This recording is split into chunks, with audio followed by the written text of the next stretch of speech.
السلام عليكم ورحمة الله وبركاته. اليوم جبت لكم وصفة تركية، يعني أكلة تركية بسيطة وجد سهلة. كما نعلم رانا في الأيام البيض ولابد الإنسان لازم يصوم 6 أيام ديالو. فهاد الوصفة يعني سهلة وبسيطة، يعني المحاشي هذه تركية مع الحريرة ومع السلطة تكفي. يعني واحد الإنسان ما يكلفش روحه. إذا نبدو في المقادير ديالنا كما راكم تلاحظوا، راح ناخد حبة ونصف من الفلفل الأخضر ولا الفلفل الأحمر، يعني اللي توفر عندك. تقطعي الحبة ونص ديالك، وبعد ما تقطعيها كما راكم تلاحظوا الآن قطعنا الحبة الأولى والنصف الثاني كذلك قطعناه.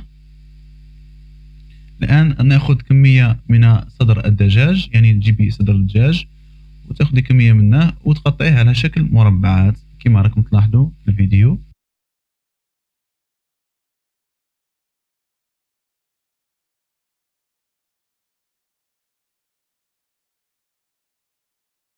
وما لازمش تكون مربعات يعني تكون كبيرة، يعني تكون مربعات يعني متوسطة، يعني تكون على شكل متوسط كما رانا نلاحظوا.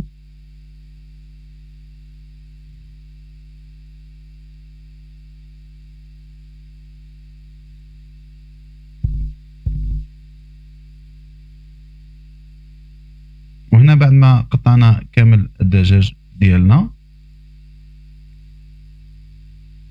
ننتقلوا ثالث مكون اللي هو شامبينيون.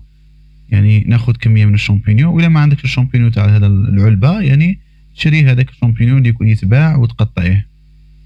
اذا كما درنا مغرفه تاع زيت ومغرفه تاع دهان، وقلينا الدجاج تاعنا، اذا نقلوا الدجاج تاعنا غايه حتى اللي يحمر. وبعد ما يتقلى نضيفوا عليه كميه من الشامبينيون، نخلوهم يتقلاو، ومن بعد كي يتقلاو بيان نضيفوا عليهم الفلفل الاخضر. حنا درنا الكركم، خدينا مغرفه تاع كركم ومغرفه تاع فلفل اسود ومغرفه تاع ثوم مرحي، يعني ثوم باودر، وزدنا نصف ملعقه صغيره تاع كمون،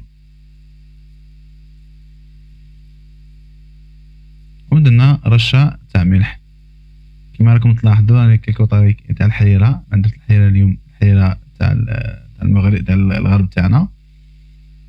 هنا نجيبوا جبن مبشور، يعني نبشروا هذا الجبن، هذا الحشو ديالنا. الان ننتقلوا للمكونات تاع العجينه. راح ناخذوا حبتين من البيض، نضيفوا عليهم ملعقتين تاع زيت وكاس ونص تاع حليب وملعقه صغيره تاع ملح، ونخلطوا المكونات ديالنا كامل، ونضيفوا كوب كامل من الدقيق او عفوا من الفرينه. من بعد ما نخلطوا المكونات ديالنا مليح، الان ننتقلوا لطريقه قلي هذا الكراب. اذا هذو اللي كراب كما راكم لازم يحمروا غايب بهذه الطريقه، راكم تشوفوا انتفخت، يعني ناجحين 100% كما راكم تلاحظوا.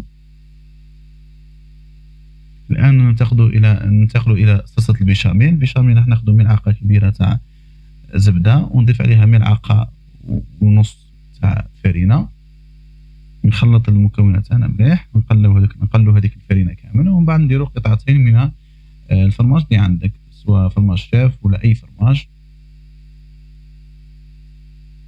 نضيف كاس ونص تاع حليب ونخليه يتقال حتى يتقال البيشاميل تاعنا. الان ننتقلوا لطريقه كيفيه الحشو كيفاش تكون. نحط كميه من الجبن المبشور ونضيف عليه الحشو ديالي اللي كنت حضرته من قبل، ونضيف عليه صلصه البيشاميل كما نلاحظوا، كميه من صلصه البيشاميل،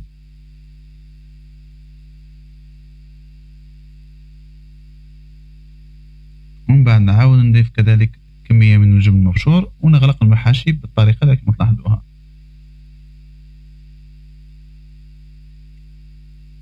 ونحطها في سنيوه تاع زاج ولا اي سنيوه نوع اللي عندك. المهم تدهنيه برك على مكان باش ما يسقوش. وهنا بعد ما كملت الكميه عاود ربيت فوقهم الفرماج برابي، اي نوع فرماج اللي عندك، يعني سواء تاع فرماج شيف ولا فرماج تشيزي تاع مربعات.